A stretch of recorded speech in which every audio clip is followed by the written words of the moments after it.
judi itu ada kebaikannya loh.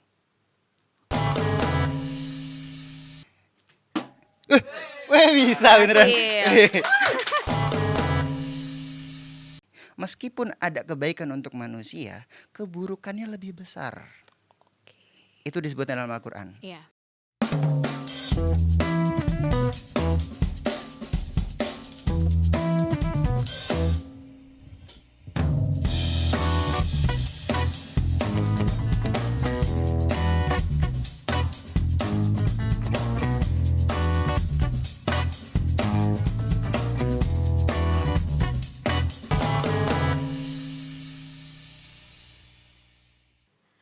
Halo semuanya, saat ini kita ada di podcast Ngehpot supaya bikin kita makin ngeh sama isu-isu. Perkenalkan, nama saya Nabila yang akan menemani kalian di Ngehpot kali ini. Di episode perdana ini kita akan ngobrol banyak hal dengan tema yang menarik banget pastinya, yakni judi online ataupun judi daring, supaya nggak makin garing dengan judi daring. Waduh, berat banget ya. Berat tapi pastinya seru untuk kita dalami bersama-sama.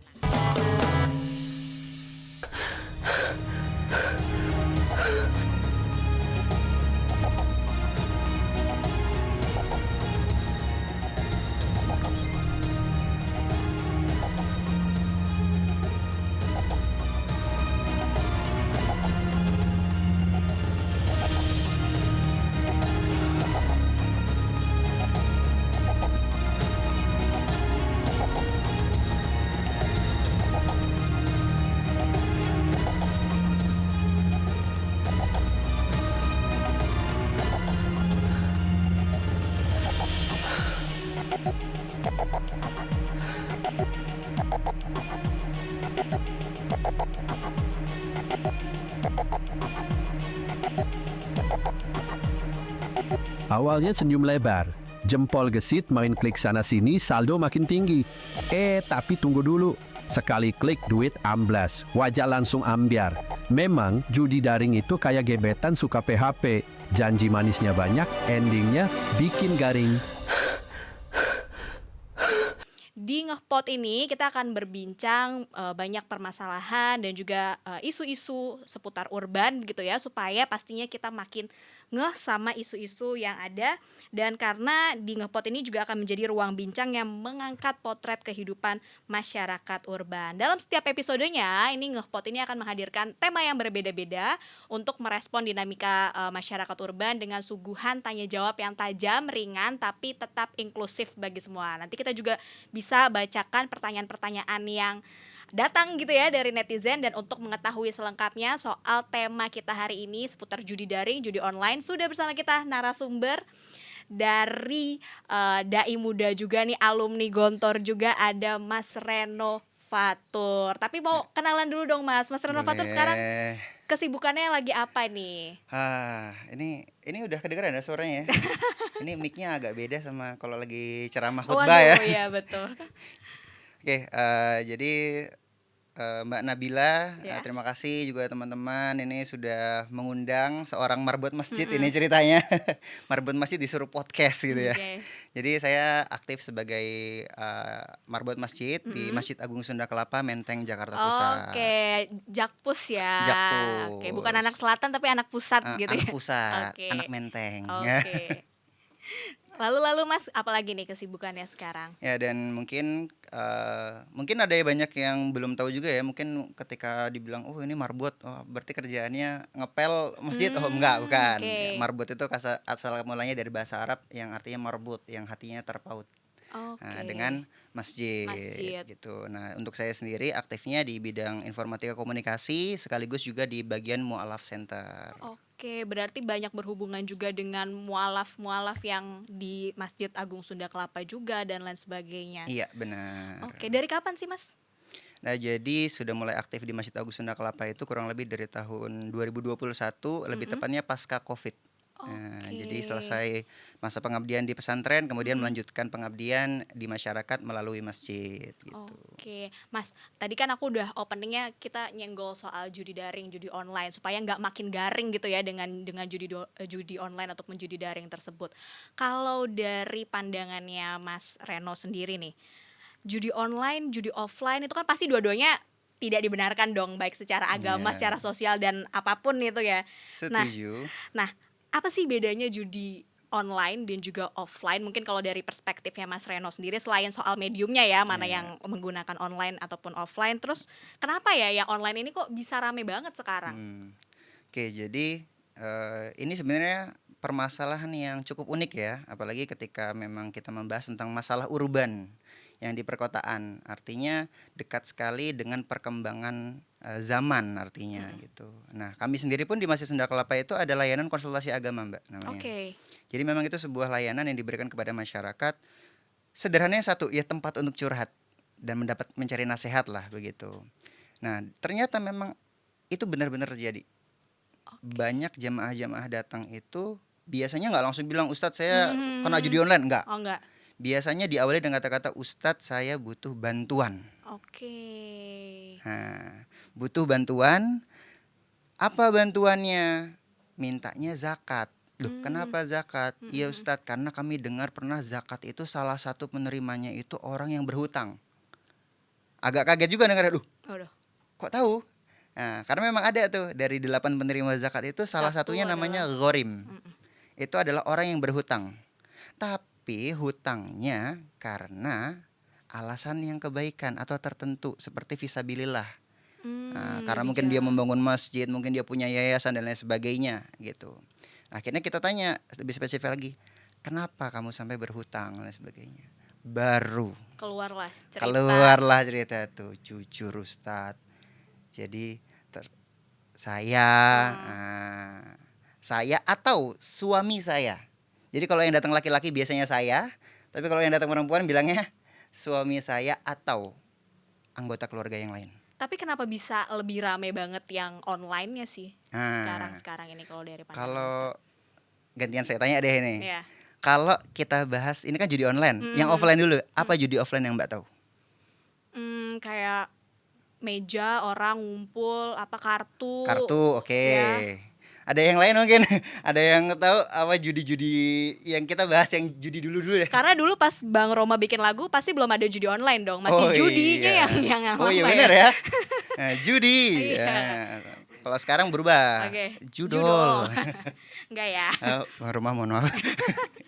Oke, jadi coba mungkin ada yang ini apa? Judi yang mungkin kalau ini tadi udah kartu. Oke. Kartu. Yang lain Apa ya, sabung gitu judi nggak sih, sabung Bang? ayam itu judi tradisional Heeh. banget. Ini judi modern, ada judi tradisional ya.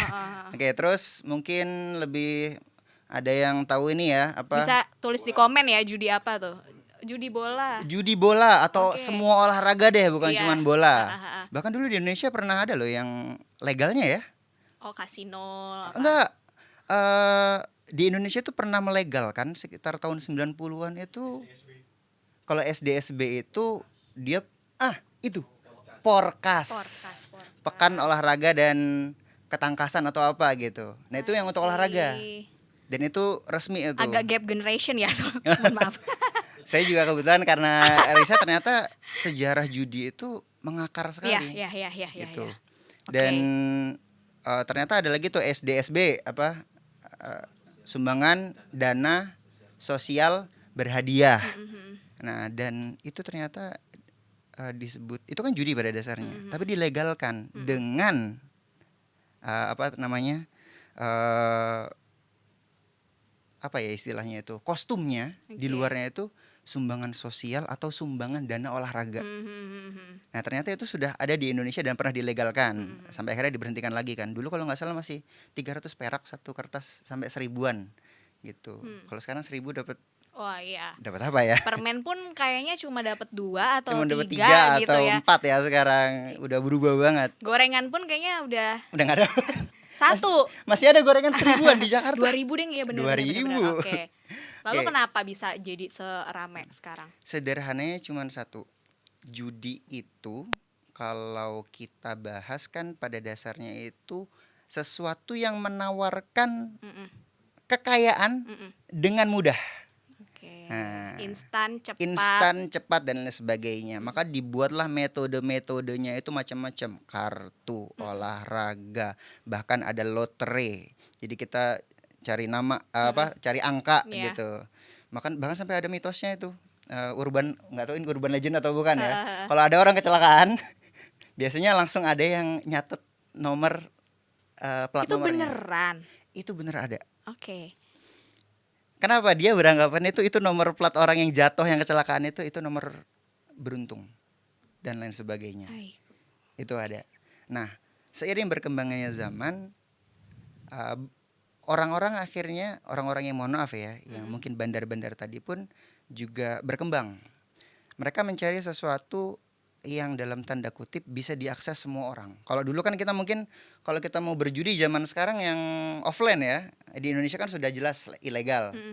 Kalau kita mau yang legal mungkin kita ke Las Vegas, atau kalau ke Malaysia itu di Genting Highland, atau kalau Macau itu di mana?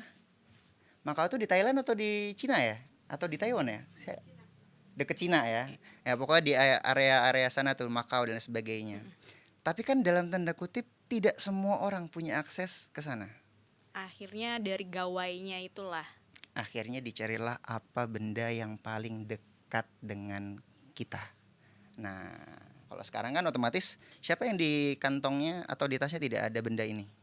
Oke. Oh, lagi nggak bawa ya? Lagi nggak bawa. Tapi lagi dipegang ada. ya. Ya. Nah, akhirnya berubahlah pelan-pelan judi itu bertransformasi, tidak langsung nyebutnya judi, tapi ke game dulu. Oke. Ke game. Dan akhirnya dibuatlah sekarang itu game-game yang nanti ujung-ujungnya istilahnya pakai token kalau nggak salah sekarang itu. Oke. Tapi kan secara perspektif mau dari agama, sosial dan lain sebagainya, kita sama-sama tahu nih judi ini tidak dibenarkan. Tapi kenapa ya kalau kita buka platform video misalnya ya kita sebutlah YouTube gitu, iklannya banyak nih. Kenapa bisa kayak banyak dan di mana-mana, nggak cuma di satu platform itu ya, tapi juga banyak di media-media sosial dan juga ya media sosial lah terutama, dan juga platform video tersebut. Nah, kalau yang pertanyaan itu kayaknya yang jawab harusnya bukan Ustadz di masjid ya. Kementerian kalau sekarang bukan Kominfo ya namanya. Komdigi. Komdigi. Iya. Komdigi. Nah, itu sebenarnya yang bisa menjawab sepertinya dari Tapi situ. kalau dari tebak-tebakannya Mas Reno sendiri, kenapa sih bisa apakah memang lebih disusupi ya istilahnya dalam tanda kutip di kehidupan sehari-hari, terus apa yang banyak dikonsumsi masyarakat, jadi biarpun istilahnya itu ilegal tapi kok kayak semakin diwajarkan atau Nah, itu problematika kita manusia.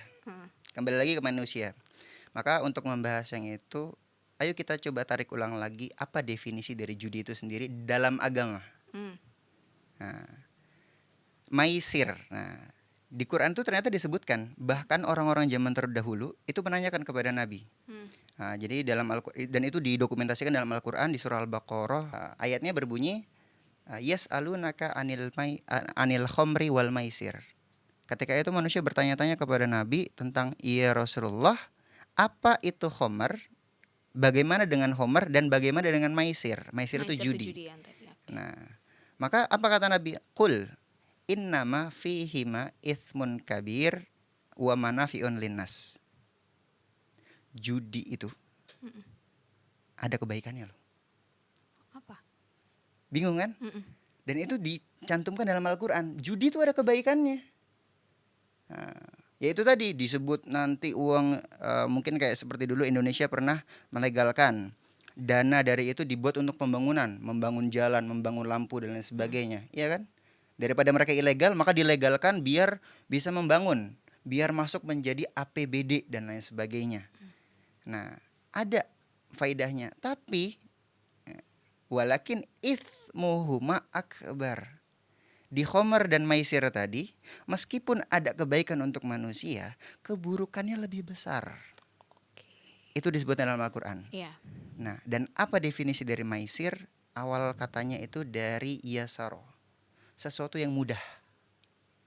Nah, kan ada doanya tuh, Allahumma yassir wala tu'assir, ya Allah mudahkan memberi jangan kemudahan sulit ya. kan. Ah. Dan itulah yang ditawarkan. Nah, bahwasannya ini loh, ada yang mudah nih biar dapat hartanya. Hmm, Nah, dan biasanya yang tertarik itu siapa? Orang yang tidak punya harta. harta. Tapi seringkali juga punya harta tapi mungkin ingin hartanya lebih banyak lagi, jadinya juga terjerumus karena kalau kita lihat nih judul ini nggak cuma menjerat masyarakat di kelas bawah aja, kelas menengah pun juga banyak yang pada akhirnya dari kelas menengah itu jadi turun ke ke kelas bawah. bawah. Iya. Ya, dan itu sebuah fakta yang unik ya. Karena apa?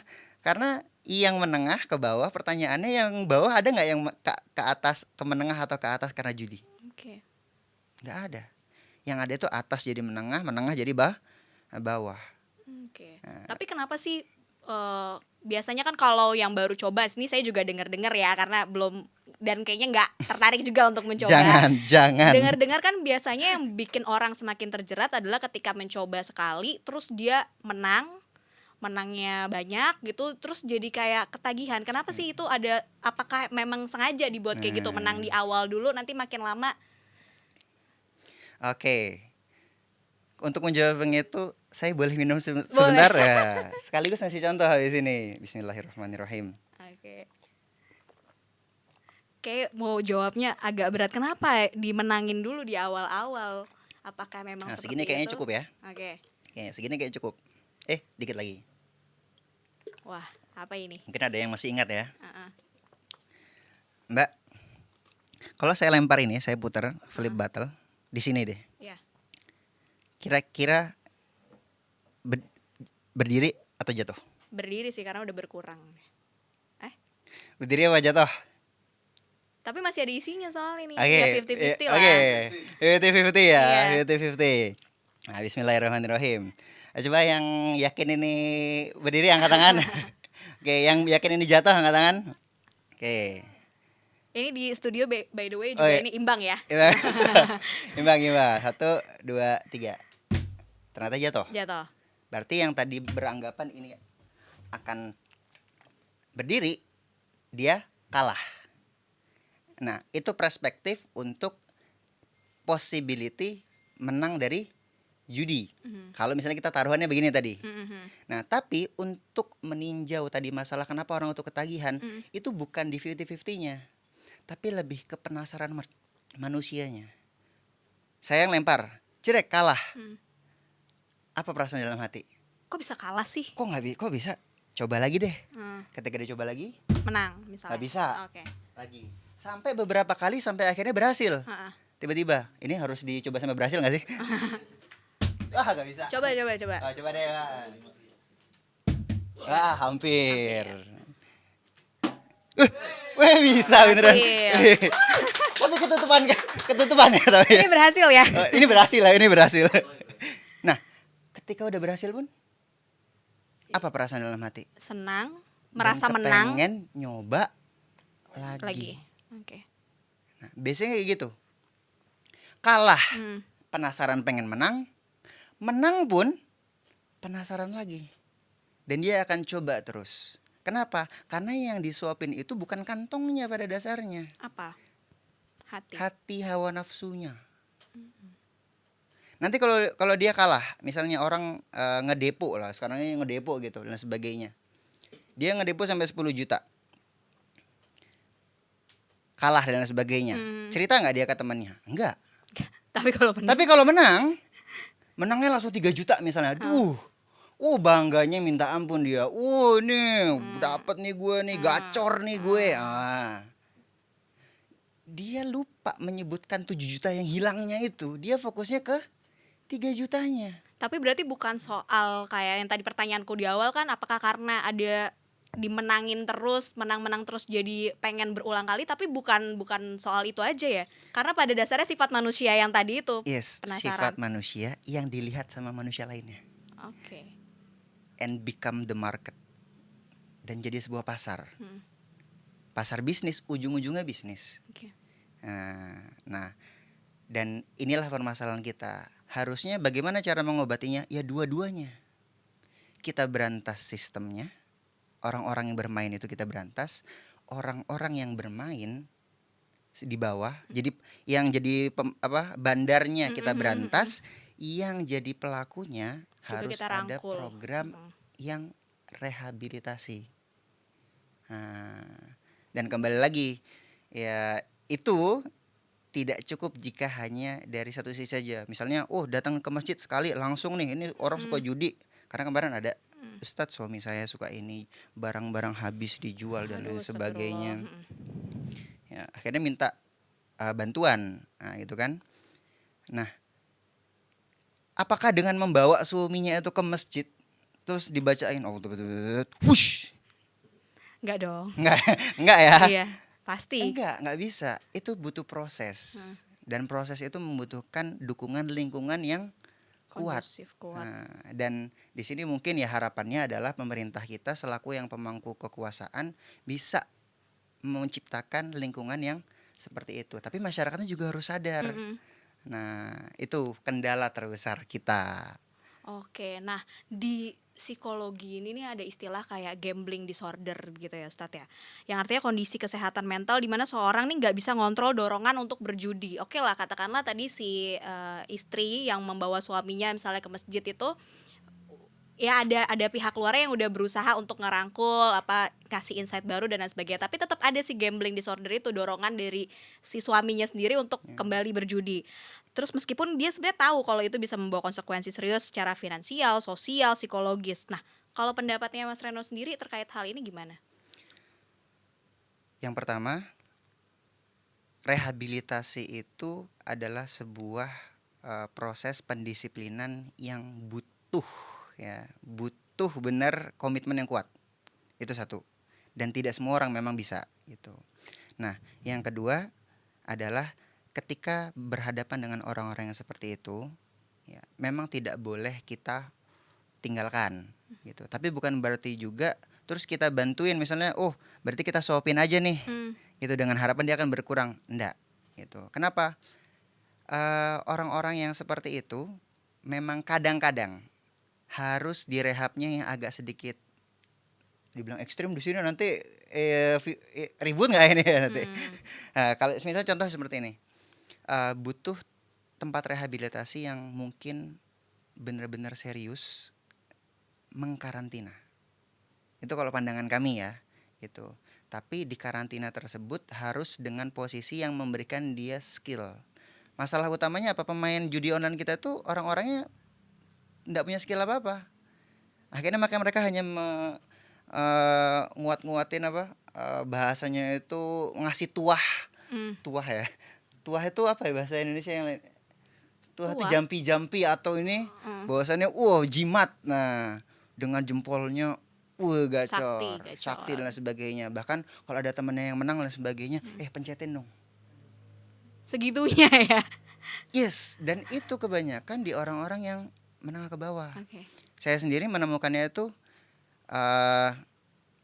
mohon maaf, mungkin beberapa ada yang driver online, ada yang mohon maaf petugas keamanan, satpam, sambil nunggu dan lain sebagainya itu. Bahkan saya pernah menemukan sendiri di salah satu mall di Jakarta. Bener-bener dia sama temennya ngumpul, ayo barang 1, 2, 3. Ya Allah. Dan itu game. Tapi itu uang ternyata yang dibit dan didepo dan lain sebagainya. Nah, maka mungkin yaitu salah satu solusinya adalah memang perlu adanya sebuah regimen ya, rehabilitasi yang dikhususkan untuk judi online. Dan harus ada pembinaan terhadap anggota keluarga yang jadi korban. Kalau misalnya dari itu lingkungan terdekat kita sebagai bisa jadi kita temannya, keluarganya, atau orang terdekatnya gitu, apa yang harus kita lakukan? Yang pertama adalah harusnya ada yang menjelaskan kepada orang tersebut bahwasannya uang yang didapatkan dari judi online atau bahkan uang yang kita keluarkan itu tidak akan memberikan kebahagiaan kepada kita. Yang ada malah kebalikan dari bahagia apa? Sedih, sengsara dan sebagainya. Nah, tapi ada satu kata yang lebih tepat untuk mendeskripsikan ini. Kata itu adalah gelisah. Deep. Iya Iya. sih, karena kan hidupnya ini nyari tenang ya. Yes. Dan itulah orang yang judi itu yang diambil itunya dulu. Dibuat dia yang sebelumnya tenang jadi resah. Yang sebelumnya bahagia jadi gelisah. Kenapa? Aduh, hilang dan sebagainya. Hmm. Nanti tiba-tiba menang. Karena kan itu udah sistem kan. Orang kalau misalnya main dadu. Dadu itu ada berapa sisi? Ya bisa banyak ya, 6. Dadu kalau 2 sisi Salah, nggak jadi salah, dadu. Itu koin, Ah. ngeblank nih. 6 ya? Dadu 6. Ah. Nah, berarti kalau sebenarnya gini, kita taruhan, pilih satu angka dari 6 itu. Berapa possibility kita untuk menang? 1/6. 1/6. Hmm. Ya kan? Nah, kalau misalnya ini koin Hmm. 500 perak. Dapat apa ini sekarang? 500 ya, dapat permen lah satu lah ya. Permen gitu. ya. Mau didonasikan? Oh, didonasikan. Dan ini PR banget untuk teman-teman di masjid, jujur. Ini karena kami biasanya ngitung kotak amal. Biasanya lebih banyaknya yang beginian. Oh. Nah, ini kalau misalnya kepala atau buntut. Nah, head or tails kalau bahasa Inggrisnya kan. Nah, itu kan kita bisa possibility-nya berapa? Saya 1/2. 1/2, ya kan? Nah, kepala atau 500 atau kepala? 500. Ah, salah. Salah. Kepala. Emang gak bakat. Oh, emang gak gitu bakat. aja. bagus. Nah, possibilities-nya 2, gitu kan? Sama dengan olahraga gitu. Yang menang ini apa ini? 2. Tapi kalau judi online, possibility-nya berapa? 0. Oke. Kalaupun kita menang, itu adalah sistem yang sengaja membuat kita menang. Terjawab nih berarti. Dan ternyata sistemnya benar. Nah, walaupun kita udah banyak yang tahu ini, ternyata tetap saja karena sifat manusia tadi, tetap saja mereka tetap ujungnya akan rugi. Makanya lagunya Rhoma Irama itu apa? Kalaupun kau menang, itu awal dari kekalahan. Waduh, iya. Tadi tahu refnya aja. Eh. Lengkapnya belum hafal Taunya nih. langsung judi. Iya. Nah, kalau memang benar judi itu merusak, siapa yang paling bertanggung jawab dan apa yang bisa kita lakuin? Yang paling bertanggung jawab paling utama adalah personal secara manusia. Oke. Sebagai seorang Sebelum insan. menyalahkan siapapun Yes. itu. Oke. Karena bukan hanya judi deh, semua maksiat, semua keburukan itu pada dasarnya kita. Kembali ke manusianya.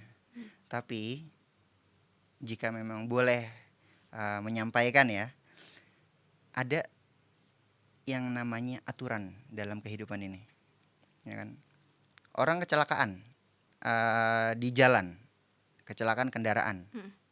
Apakah kemudian kita langsung menyalahkan ini aturan lalu lintasnya ini yang salah? Enggak kan? Nah, kenapa? Karena logikanya saja sudah dikasih aturan lalu lintas saja, ternyata masih ada yang kecelakaan. Nah, apalagi kalau tidak ada aturan. Sama. Judi ini ya, dia berbahaya gitu loh. Ya, maka harus ada aturan yang diberlakukan agar masyarakatnya itu setidaknya tahu dulu gitu. Walaupun ujung-ujungnya nanti pasti akan ada kelalaian pribadi lah gitu dan sebagainya, tapi setidaknya bisa minimalisir. Nah, kita ada nggak untuk judi ini, apa itu namanya, peraturannya ada nggak? Banyak. Tapi pertanyaannya, berapa yang tahu? Bahkan itu KUHP, UU ITE itu malah ada aturan ya soalnya. Pidana, bukan perdata lagi. Bukan hanya penyedia jasa tapi juga pemainnya nih ya, Pelakunya. sebagai informasi. Nah, pertanyaannya dalam penegakan hukumnya ini, berapa yang benar-benar ada tindakan nyata? Yes. Di Indonesia kalau sekarang kita mungkin taunya di luar negeri ini pusat judi di mana? Kamboja semuanya. Judi online ya, judi online-nya kebanyakan Kamboja, sampai bahkan mohon maaf, bahkan ada beberapa warga negara kita yang menjadi korban human trafficking. Itu ramai Ya, human trafficking, dijual organnya, bahkan ada yang sampai terbunuh di luar negeri dan sebagainya. Ya, kita doakan semoga saudara kita diberikan ampunan, keselamatan, dan semoga ya keluar dari jeratan setan itu. Ya. Dan tadi itu di luar negeri. Nah, di Indonesia, di manakah daerah dengan judi online terbesar? provinsi deh. Provinsi Gitu. ya. Itu Provinsi itu yang rame kan Jakarta, Jawa Barat. Nah, Gimana? hasil dari survei ternyata kebanyakan judi terbesar itu masih di Pulau Jawa. Oke. Dari Jawa Barat, Jakarta, Jawa Tengah, Banten, Jawa Timur, barulah ke pulau-pulau yang lain. Nah, mungkin salah satu solusinya adalah setidak-tidaknya ada penegakan hukum yang very clear ya untuk para pelaku dan korban. Jawa Kan Barat berarti ya tadi. bisa Jawa Barat, Bisa Jakarta dan lain Jawa sebagainya. Artinya orang-orang yang lebih dekat dengan akses ya namanya judi online ya. Sebenarnya tidak heran sih kalau memang di Jawa karena kenapa? Internetnya yang paling kuat di Jawa. Jawa sejauh ini gitu. Ya. Nah, maka mungkin salah satu solusinya bisa ke arah sana dan sosialisasinya tidak hanya dari pemerintah saja. Harus kita rangkul tuh. Di Indonesia ini ada kurang lebih 800.000 masjid. Yang itu bisa menjadi perpanjangan tangan Dari pemerintah. Tapi pertanyaannya apakah sudah dirangkul masjid-masjid ini? Nah, ini mungkin bisa jadi salah satu solusi. Dan pastinya tidak hanya masjid tapi juga tempat-tempat ibadah lainnya ya. Rumah ibadah yang lainnya, bahkan sekolah-sekolah perguruan tinggi. Karena kasusnya ada beberapa anak SMA dan kuliah yang sudah ikut ngebit juga. Kenapa? Karena murah. Waduh. Paling kecil tuh berapa? Judi online tuh ngebitnya. Ayo jangan pura-pura nggak tahu deh semua Ini deh. pura-pura nggak tahu nih. 10.000, 5.000, 10.000. 5.000, 10.000. Dengan 5.000, 10.000 kamu bisa dapat 1 juta, 3 juta dan sebagainya. Dan biasanya kalau anak-anak sekolah biasanya disebutnya gini, kamu mau mandiri? Kamu Tidak, sudah gitu, langsung aku jawab ya. langsung tidak ya. Kamu bisa beli HP sendiri nanti, kamu bisa beli ini sendiri dan sebagainya. Dimulainya biasa segitu, 10.000. Mungkin anak jajan anak zaman sekarang berapa? 10.000, 20.000 ya. Jadi mungkin di 50.000, 10.000, 100.000 dan lain sebagainya. Oke, pertanyaan terakhir nih.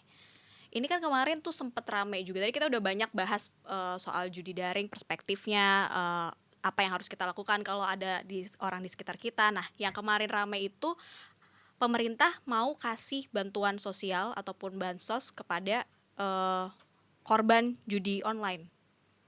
Nah, gimana pandangannya Mas Reno soal ini? Apakah cukup layak, mengingat masih banyak pro kontra, bahkan MUI juga nggak sepakat dengan kebijakan tersebut, infonya nih. Yang dibutuhkan sebenarnya bukan mentahnya, bukan artinya hanya makanan langsungnya saja, tapi alat memasaknya. Ketika kita hanya memberikan mereka uang saja dengan harapan, oh kalau udah punya uang, mereka akan berhenti dari judi. Iya, rasa-rasanya tidak. Mereka nggak punya uang saja, mereka cari-cari tuh, dijual barang-barang, digadai apapun dan sebagainya untuk bisa berjudi gitu. Jadi rasa-rasanya sepertinya perlu ada strategi lain yang lebih efektif dan efisien untuk korban-korban judi tersebut. Oke, ini nggak ada habisnya ya kalau Iya, nggak ngomongin akan soal ada judi. habisnya. Dan ya mungkin kita harus saling kreatif. Ya kita tidak bisa juga, apakah kita bisa menyalahkan pemerintah? Oh jelas bisa. Karena kita kan rakyat sipil gitu. Tapi tidak cukup di situ saja. Kita juga mungkin harus proaktif. Kalau memang kita ada masukan-masukan, ayo kita pelajari tata hukum negara kita dan kita berikan kontribusi-kontribusi terbaik kita, ide-ide terbaik kita untuk menjaga saudara-saudara kita. Dari apa? Dalam Quran sendiri disebutkan bahwasannya innamal khamru wal maisir wal ansab wal azlam rijsun min amali syaiton. Khamr, judi, berhala, dan mengundi nasib dengan anak panah ya, itu merupakan perbuatan dari amalan-amalan syaitan. Maka fajtanibuhu, maka hindarilah. Itu kita jadikan spirit utama kita untuk menyelamatkan saudara-saudara kita. Yuk kita jauhi bersama-sama ya. Dan jangan cuma kita menjauh sendiri saja. Ayo bawa semampu kita nih, berapa orang yang walaupun 1-2 orang ya, itu jadi spirit kita. Nah, tapi untuk pemerintah berbeda. Nah, pemerintah punya kuasa, punya instrumen, bahkan punya tenaga SDM yang banyak gitu. Nah, maka harusnya pemerintah bisa mengajak lebih banyak lagi. Ya, jadi masyarakat mengajak biar orang-orang menjauh, pemerintah membuat sistem yang benar-benar transparan dan bisa disosialisasikan dengan baik. Semoga yang kemarin rame juga ini jadi pelajaran ya, kan ada Yes. dugaan kalau misalnya dari pemerintah pun ikut terlibat dan lain sebagainya. Semoga dengan itu bisa ya apa ya, jadi menyadarkan lagi gitu, kayak mau ngumpet atau mau lari sejauh apapun, kalau memang takdirnya udah Iya. ya, kalau menurutku sesuatu yang dibohongi atau ditutup-tutupi lama-lama tuh nanti akan kebuka juga sih dengan sendirinya. Mungkin untuk menutup perbincangan seru kita kali ini seputar judi online sendiri, apa yang ingin disampaikan nih, Oke, Mas Reno? untuk para pelaku, regulator, bandar dan lain sebagainya, sebanyak apapun yang kita ambil, ya sebanyak apapun kita menang dan lain sebagainya, percayalah itu tidak akan memberikan kebahagiaan yang hakiki. Yang ada justru yang datang ke hati kita bukan rasa bahagia, tapi rasa resah dan gelisah yang tiada tara. Maka marilah kita bersama-sama, kita ajak seluruh anggota keluarga kita, tetangga kita, dan saudara-saudara kita untuk menjauhi amalan-amalan itu. Kenapa? Karena jujur, marketingnya setan dan marketingnya neraka kadang-kadang memang lebih kreatif daripada marketingnya surga. Maka tolong hindari. Ya. Oke, terima kasih banyak Mas Reno, banyak banget insight-nya yang tadi kita dapat sama-sama seputar judi online. Nah, sebagai penutup episode kita hari ini, satu hal nih yang harus kita ingat sama-sama, kalau judi online nih ataupun judi daring bukan hanya soal menang dan kalah, tapi bagaimana kita juga berisiko untuk kehilangan banyak hal dalam hidup ini. Kehilangan uang, kehilangan orang-orang terdekat, bahkan bisa kehilangan diri kita sendiri, karena biasanya orang yang udah terjerat sama judi dan lain sebagainya ini apa ya, lose control, dia bisa hilang dirinya sendiri. Dan di balik layar ponsel yang menawarkan cuan instan melalui deposit sekarang begitu ya, Depo. itu ada hal yang juga kita pertaruhkan, karena sebenarnya tanpa berjudi pun hidup ini adalah sebuah pertaruhan gitu. Bagaimana kita menjalani hidup ini dengan baik, bermanfaat juga bagi sesama. Nah, semoga nanti next kita bisa ngobrol-ngobrol banyak lagi tentang topik-topik lainnya, karena Ngepot ini akan berbincang banyak sekali tema-tema yang relevan khususnya untuk masyarakat urban, dan bisa juga menjawab pertanyaan-pertanyaan dari masyarakat yang semoga bisa kita jawab bersama di Ngepot kali ini. Sekian dan sampai jumpa.